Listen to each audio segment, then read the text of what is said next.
Estamos iniciando mais um programa Diálogo sobre a Vida, que é o Eduardo Weaver, meu amigo Marcos Rezende. Conversamos sobre os ensinamentos do Jiddu Krishnamurti, esse personagem que tantas coisas boas nos legou, tantas reflexões profundas e transformadoras. E o tema de nossa conversa hoje é o Rio da Vida. É um tema que parece um pouco poético, de certa forma mas é uma reflexão que eu acho que vale a pena ser feita. E quando eu sugeri esse tema, eu me baseei num capítulo desse livro, Pense Nessas Coisas, Think on These Things, do Krishnamurti.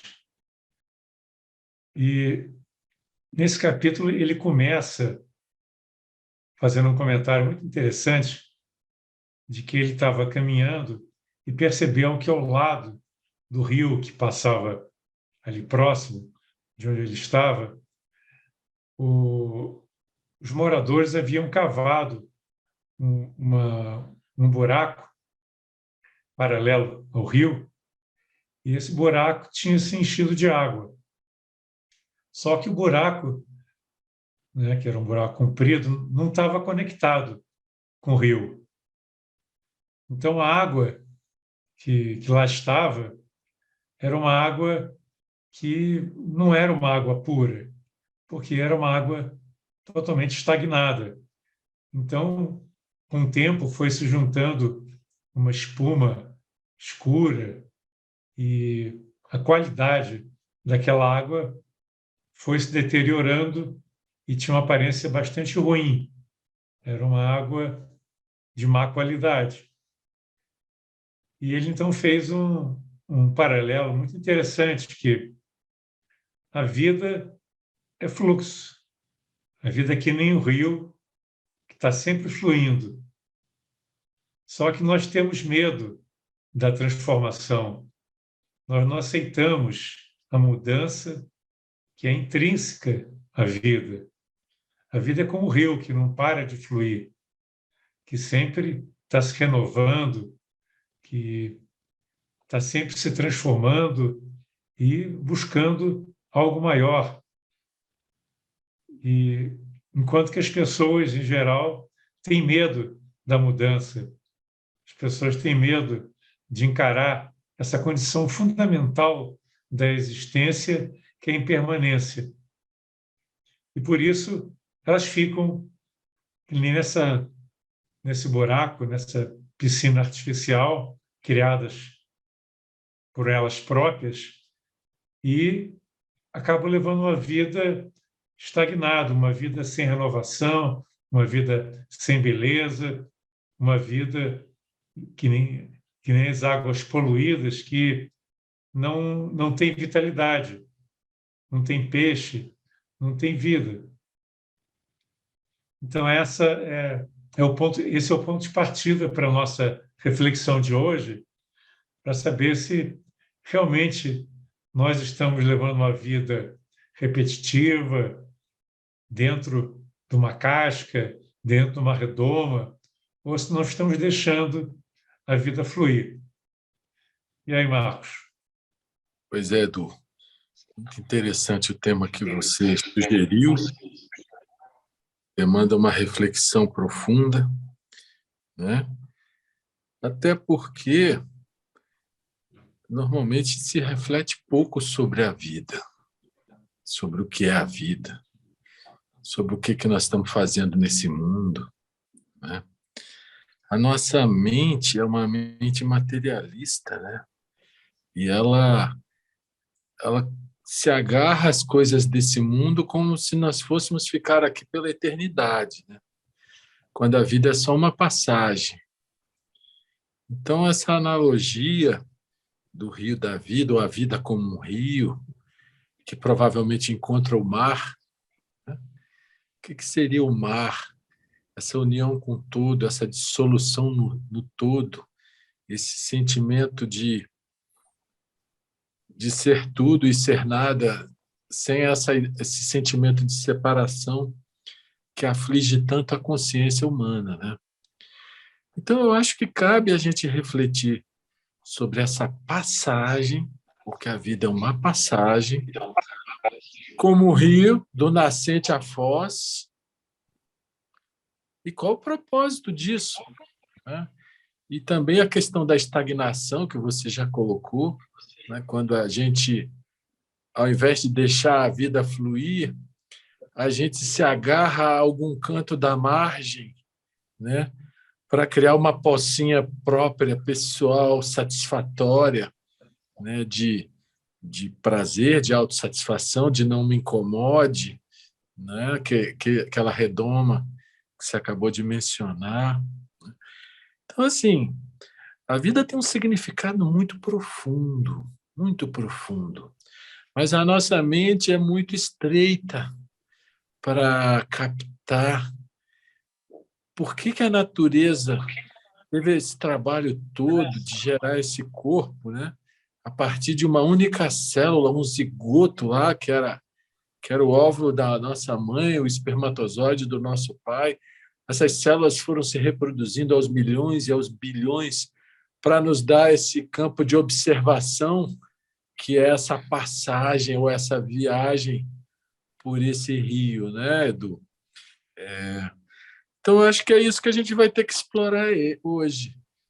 Qual o sentido da vida? O que nós estamos fazendo aqui nesse mundo? O que a gente quer? Será que a gente vai se agarrar ao transitório e sofrer? Como é que é isso, Edu? Vamos lá, vamos lá. Pois é, o Krishnamurti comenta que o rio ele não para de fluir. E mais que isso, ele está ciente de que ele precisa se adaptar às circunstâncias. E isso é uma coisa até que está no Tao Te Ching, agora trazendo uma outra filosofia que é a chinesa, né? Que fala que as águas do rio procuram os lugares mais baixos, que geralmente as pessoas não aceitam de se colocar, né? E justamente quando ele encontra um obstáculo, em vez de ele tentar passar por cima, ele contorna. Eu acho tão bonita essa imagem do Tao Te Ching, né? Da água que está sempre buscando o caminho de menor resistência. Se tem um obstáculo, ela não bate de frente, ela contorna. E com isso, ela consegue chegar ao seu objetivo maior, que é essa entrega para o oceano, né? E o Krishnamurti fala uma outra coisa também, que o rio, na medida que ele flui, ele consegue chegar a profundezas maiores e ele vai se alargando também. Pelo fato de ele aceitar a mudança, ele vai se enriquecendo, ele vai absorvendo novas águas que vão chegando até ele, né? Os afluentes. Então, ele vai se aprofundando, vai se alargando. E esse é o ritmo da vida, né? É um crescimento interior que tem o seu próprio ritmo. Só que as pessoas, em geral, resistem a essa, de certa maneira, essa insegurança que existe na vida e querem manter as coisas como elas estão, manter aquela vidinha que sobre a qual ela tem controle. Então elas ficam apegadas à sua casa, ao ambiente em que elas vivem, ao seu emprego, aos seus bens materiais, à sua conta bancária e assim por diante. E não querem que isso aí mude. E essa recusa de aceitar a mudança leva, inclusive, ao medo da morte. Né? É o medo da morte, que a morte o que é? É uma mudança como qualquer outra, mas a mudança faz parte da vida. A morte é inevitável e talvez assim, aquilo que você falou, Marcos, é um momento que você se funde com o oceano. Será que isso aí é ruim? Não, é uma consequência natural de tudo que vive é passar pela transição. Então, nós temos que perceber quanto que nós estamos apegados a muita coisa, apegados à tradição, apegados à vida religiosa, aos rituais, ao tipo de pensamento, aos hábitos que nós temos. E tudo isso aí nos limita, tudo isso aí nos impede de acompanhar o ritmo maravilhoso da vida, que é a realidade, que é o fato, né? O fato é a mudança. Se nós tentamos nos revoltar, não aceitar a mudança, nós vamos ser infelizes, porque nós vamos viver uma vida artificial, vamos viver naquela pocilga, né? Cheia de espuma, cheia de sujeira, daquela água estagnada. Então, você deixar que que o seu ser se liberte dessas limitações que você mesmo se autoimpôs, é sabedoria. Então, nós temos que observar muito a nossa vida para saber se nós estamos apegados, se nós estamos carregando conosco todo um fardo, né, que impede que a gente caminhe no ritmo normal da vida. Porque, vocês observem, quando vocês têm um fardo muito pesado nas costas, é muito difícil caminhar. E quanto mais você vai acumulando, né, acumulando tudo, né, bens materiais, desejos, pensamentos e assim por diante, mais o peso vai aumentando. E aí você fica preso naquela piscininha que não se renova, que não tem criatividade, que não encontra novos horizontes. Isso é muito triste, né? Uma vida onde a pessoa se autolimita e não percebe a beleza, não se abre para aquilo que a vida está lhe trazendo de bom, para toda a beleza que existe no fluir do rio. Edu, você tocou num ponto bem interessante, que é a adaptabilidade, né? Você já viu um rio visto do avião, quando você está voando? Ele, às vezes, parece uma minhoca, assim, dando volta, volta, volta, volta. Aí você vê assim, por que não vai direto? Né? Porque a topografia não permite, né? Ele não pula, ele não dá salto, né? Ele vai se ajustando ao ambiente, né? Então, essa questão da adaptabilidade, ela tem muito a ver com você fluir com a vida, você permitir que ela se renove, permitir que o novo venha a você, mas para isso você tem que largar o velho. Se você não larga, o novo não vem, né? Então, assim, eu vejo que esse tema tem a ver com sofrimento, tem a ver com a ignorância existencial, né?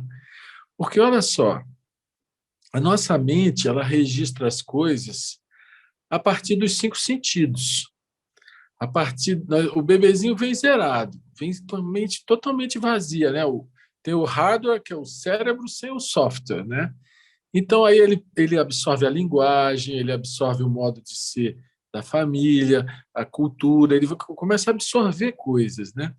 E aí, a mente, com tudo que veio através dos cinco sentidos, ela forma uma visão de mundo. Por isso ela é uma mente materialista. E essa visão materialista gera sofrimento, porque as pessoas não sabem de onde vieram antes de nascer, não sabem para onde vão depois de morrer, se agarram a essas impressões que vieram através dos cinco sentidos, né? E aí o sofrimento é inevitável. O sofrimento é inevitável, por quê? Porque mais cedo ou mais tarde a vida vai estar sempre mudando, algumas coisas serão retiradas, né?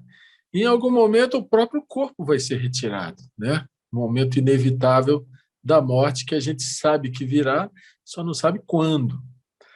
Agora, eu fiquei na dúvida quando você mencionou se a morte é o encontro com o oceano. Depende, depende. Engraçado que tem uma passagem do Krishnamurti que ele falou assim: se você se apega à mobília, você é a mobília, né? Então, eu vejo que, ou imagino, pelo menos, dos estudos que a gente faz de esoterismo, né, que a qualidade de vida após a morte vai depender muito do nosso desprendimento. Na medida em que a gente está apegado à mobília, né, vai levar um bom tempo para a gente se desprender dela do outro lado e de outras coisas que a gente, porventura, estejamos apegados. Então, essas noções de céu e inferno tão caricaturadas, na verdade, elas se revelam como estados da consciência, né? Então, esse encontro com o mar, quando o rio encontra o mar, é quando esse sentido de eu se dissolve completamente. E aí, nessa hora, se experimenta o todo, né? Então, ainda que a gente, nesse corpo, a gente tenha dificuldade de viver essa experiência do não-eu, né? Mas através de uma compreensão da transitoriedade desse próprio eu, né? Dele sendo o software que permite que nós nos relacionamos com o mundo externo, mas ele é só isso. Ele não é tudo que a gente atribui a ele, né? A gente normalmente atribui a esse eu como se fosse o centro de tudo, como se fosse a coisa que vai durar eternamente, e não vai, né? Então, se nós aprendemos a fluir com o rio, permitindo que esse eu vá sendo dissolvido, né? Compreendendo que se você está numa canoa nesse rio, você pode remar um pouco para lá, pode remar um pouco para cá, mas você não tem o poder de controlar o rio, né? Você controla algumas coisas, como você falou, a sua conta bancária, seus compromissos de agenda, mas a qualquer hora tudo pode mudar, a qualquer instante tudo pode mudar. Então, o nosso controle ele é mínimo, né?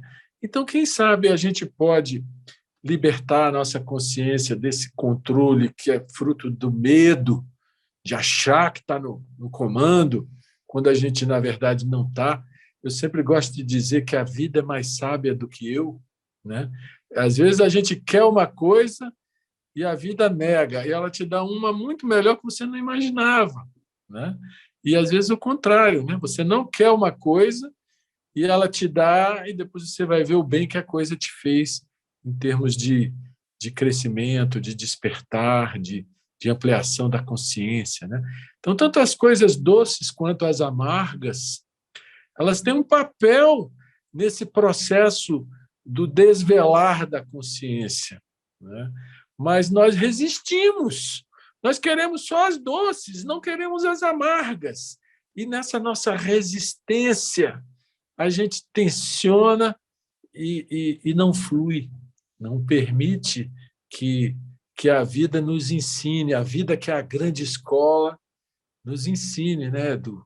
Então, eu vejo que tem muito a ver com isso, com apego, com achar que nós somos desse mundo. Nós estamos nesse mundo, mas existe algo além desse mundo que alimenta essa vida aqui, e ter a mente só focada no ser pessoal, no corpo, no período entre a vida e a morte, morreu, acabou tudo. Então, viver é uma consciência muito estreita e, infelizmente, sujeita ao sofrimento, não é, Edu?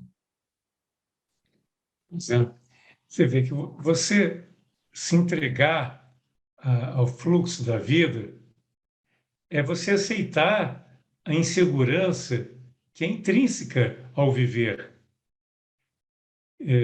Tem um livro que eu li há muito tempo atrás, que eu achei muito interessante, do Alan Watts, que fala justamente da sabedoria da insegurança.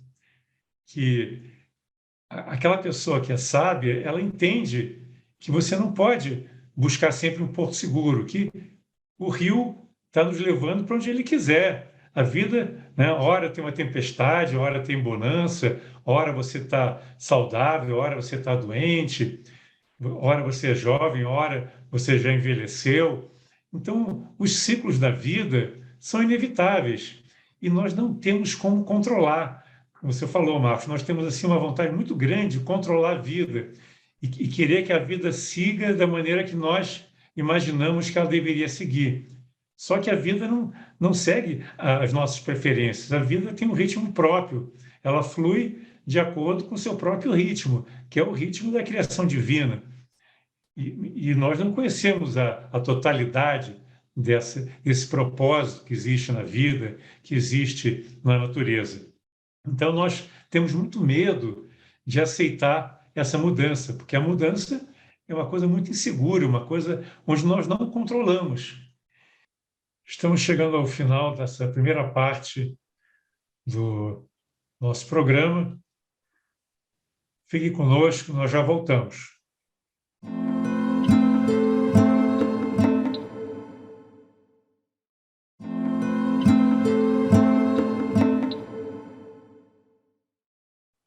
Estamos de volta. O nosso tema de hoje é o Rio da Vida, que é um texto do Krishnamurti, um capítulo de um livro específico, e que a gente está tentando aprofundar. E a sabedoria está justamente em você aceitar essa instabilidade. Os budistas falam muito na impermanência, né? Na sabedoria também da impermanência, você aceitar que a vida não é permanente, a vida está sempre mudando, a transição é contínua, e a única coisa que não muda é o estado de mutação. Isso também é uma frase chinesa do que está no I Ching, que é o livro das mutações, inclusive. Então, é sabedoria você perceber que você tem que se abrir para aquilo que a vida está lhe trazendo, entendendo que a vida tem uma sabedoria própria, que é muito superior à sua sabedoria, e que existem ciclos, né? Ciclos os mais diversos, né? A gente pode observar ciclo em tudo na natureza, dos dias e das noites, das estações, o ciclo da vida e da morte. E o Krishnamurti ele fala uma coisa muito interessante nesse capítulo. Ele diz o seguinte: vocês já observaram como é bonita uma árvore seca, uma árvore totalmente sem folhas, que é muito característica no inverno aqui. No Brasil, a gente nem sempre vê árvores secas porque o nosso inverno aqui não é tão rigoroso. Mas existe uma beleza intrínseca a uma árvore que perdeu todas as folhas. Você consegue ver cada detalhe do tronco, dos galhos, com um refinamento que você não teria se a árvore tivesse coberta de folhas, né? E esse momento da árvore sem as folhas, né, que caíram depois do outono, ele é muito belo também. Como vai ser muito belo a árvore brotando com folhas novas, bem verdinhas, né, que vão crescendo e vão povoando novamente os galhos. Então, cada momento tem a sua beleza, tem o seu charme, e esse é o ciclo natural. A vida flui dessa maneira. Então, a morte, que é aparente numa árvore seca, é intrínseca aos ciclos. E, na realidade, a morte não existe. O Krishnamurti falava muito de você morrer a cada instante, ou seja, morrer para aquilo que já foi, morrer para o passado, se libertar do passado e se entregar para esse momento presente, que é o único que existe. Então, você se abrir completamente para o momento presente, deixando de lado tudo aquilo que você acumulou, todas as suas preocupações, os seus medos, os seus preconceitos, né? aquele apego às coisas que você acumulou ao longo da sua existência. Então, isso requer abertura, requer uma sabedoria para a qual, às vezes, nós não estamos preparados. Então, existe um trabalho a ser feito, eu diria, que é você começar a observar o quanto nós estamos nos limitando se nós queremos acumular, se nós queremos ficar naquela piscininha estagnada, em vez de ir de peito aberto para o rio, aceitando tudo que ele vai nos trazer, aceitando que a vida vai nos trazer todas as surpresas, todas as novidades, o imprevisível, né? Que é intrínseco à vida. E aí ele fala que você não pode se apegar a rituais, não pode se apegar a nada que é pequeno, nada que é repetitivo. E você não pode aceitar aquilo que é limitado, que a vida ela é de uma beleza muito grande, justamente porque ela sempre renova, sempre se renova, da mesma forma que o rio. E nós temos que estar preparados, né? E isso é o trabalho que nós temos que fazer para aceitar essa mudança e abrirmos o nosso coração para viver dentro desse panorama de fluxo, desse panorama de um rio que está sempre fluindo. Edu, interessante observar que pode parecer que nós estamos romantizando a coisa, né? Mas se você olhar bem o rio, ele tem aquelas passagens que as águas parecem mansas, parecem, né? Tem aquelas outras em que elas se intensificam numa velocidade maior, dependendo do contexto da topografia, né? Tem aquelas partes navegáveis e outras não. Tem as corredeiras perigosas, tem as cachoeiras que despencam, né? E o que você está falando é muito verdadeiro quando a gente consegue ver não pela ótica do eu. Quando a gente está fora da ótica do eu, tudo é beleza. Mas como a gente vive também vestido desse eu, esse eu leva umas bordoadas dos barrancos aqui, ali, uns caldos de afogamento, umas situações difíceis, né? Que não são todas tão, tão belas sob a ótica do eu. Porque quando a gente consegue enxergar além dessa ótica, tudo é beleza. Mas quando a gente está submerso na ótica desse ego psicológico, aí é tranco, é dor, é perda, aquela coisas que marcam, né? E que a gente tem que permitir que a vida vá nos imolando, vamos dizer assim, né? Porque a nossa resistência ela é sofrimento inevitável. Então, essa coisa de que as flores têm espinhos, se a gente conseguir além da ótica do eu, as flores não têm espinhos. Porque os espinhos são a dor do eu, a dor da perda, a dor do querer e não poder, a dor do não atingir, a dor do perder, a dor do apego, a dor do medo. Tudo isso aí são os espinhos, que são sentimentos originários do eu, desse feixe de pensamentos e emoções descoordenado, confuso, que é o nosso ego psicológico, né? E a vida, o rio da vida, ele vai fluindo de maneira a quebrar esse eu, como uma casca que precisa ser quebrada. E se a gente resiste, é sofrimento. Agora, se a gente permite, se a gente vai, que nem você falou, de peito aberto, né? Vida, faça o que quiser, faça o que for melhor, eu faço só a minha parte, o resto é contigo, né? Ter esse tipo de atitude de entrega a esse rio, deixar ser imolado pelas circunstâncias, sem dramatizar, sem autopiedade, sem o coitadinho de mim, né? Deixar ir, soltar, permitir a morte, que nem você mencionou, que o Krishnamurti fala, morrer a cada instante por o que passou, né? Aí a gente acaba caindo naquela velha, que a gente já mencionou aqui várias vezes, passagem da voz do silêncio, que fala que a mente é assassina do real, que o Krishnamurti também fala, que toda encrenca é gerada pelo pensamento. Porque é no pensamento que existe passado e futuro, né? A vida, totalmente agora, o pensamento só serve para coisa prática. Ele não tem nada a ver com esse fluxo maior da vida, né? Mas nós queremos direcionar esse rio com o pensamento, né? Mudando lá o curso do Rio São Francisco, lá no Nordeste, né? Irrigando algumas partes, quem sabe, mas é impossível mudar um rio daquele como um todo, né? Enfim, o poder do pensamento interferir é pequeno.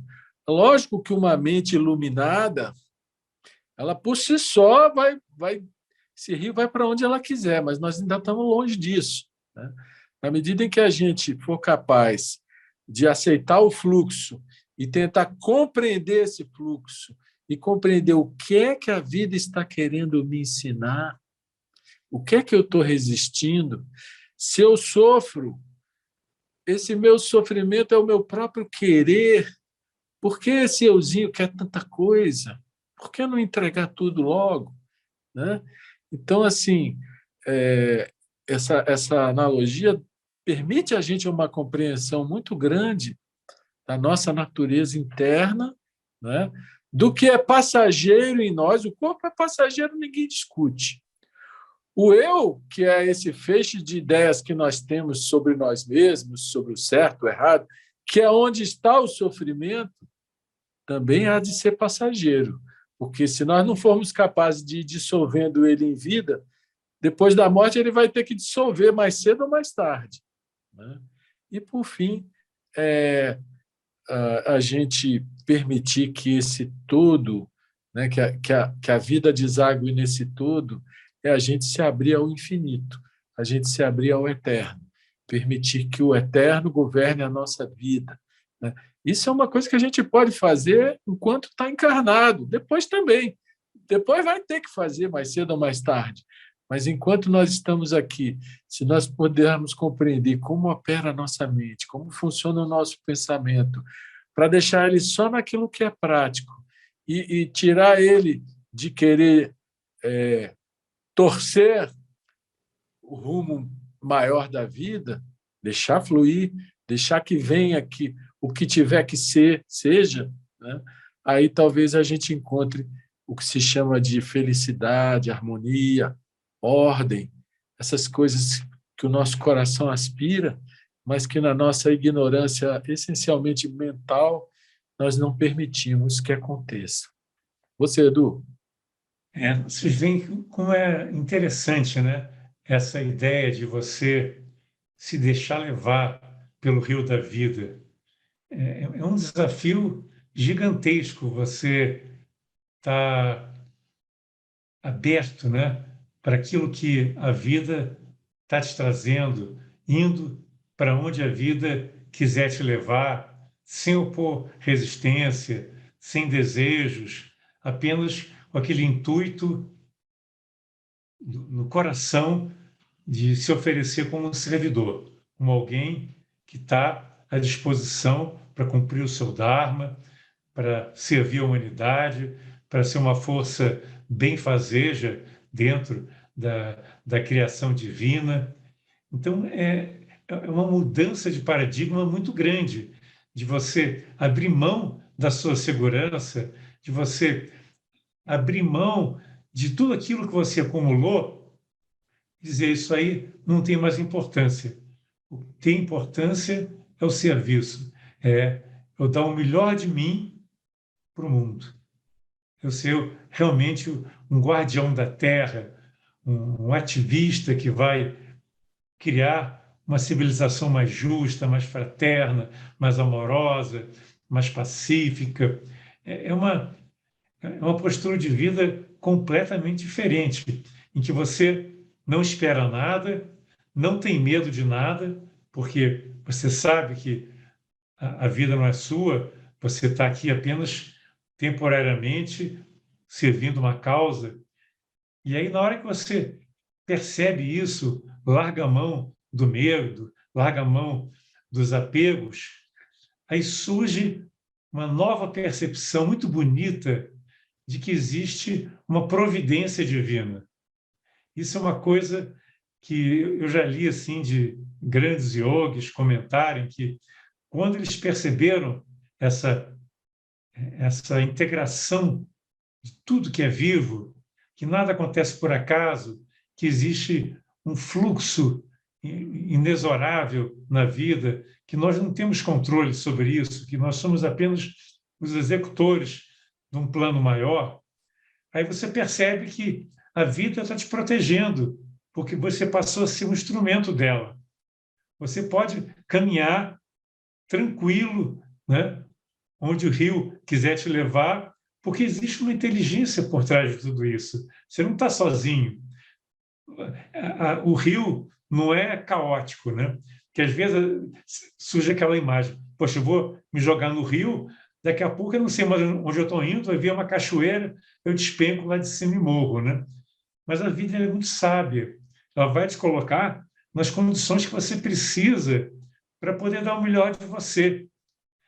Agora, se você tem medo, você se fecha, você fica lá na sua piscininha, naquela água estagnada, você não dá a oportunidade que a vida preste o serviço que ela poderia prestar através de você, que você seja aquele instrumento que você poderia ser. E aí a palavra que me vem à cabeça é confiança. Se você se abre, percebe que você não tem nada a perder absolutamente, que a morte é uma ilusão, que a realidade é o fluxo e que você tem que fluir inexoravelmente para frente, para onde a vida te levar, aí você não tem medo de mais nada, porque você sabe que existe uma sabedoria que é maior que a sua e que você está apenas servindo a essa presença divina que se expressa através de você, mas através também de todos os seres, né?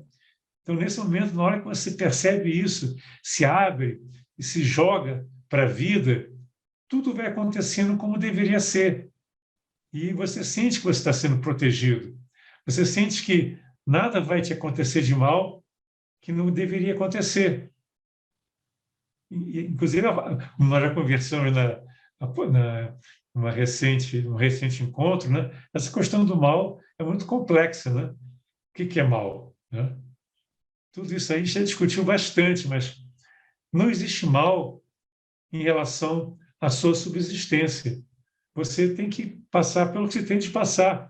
E quanto mais você se abre, quanto menos você resiste, como o Marcos falou, mais você pode ser feliz.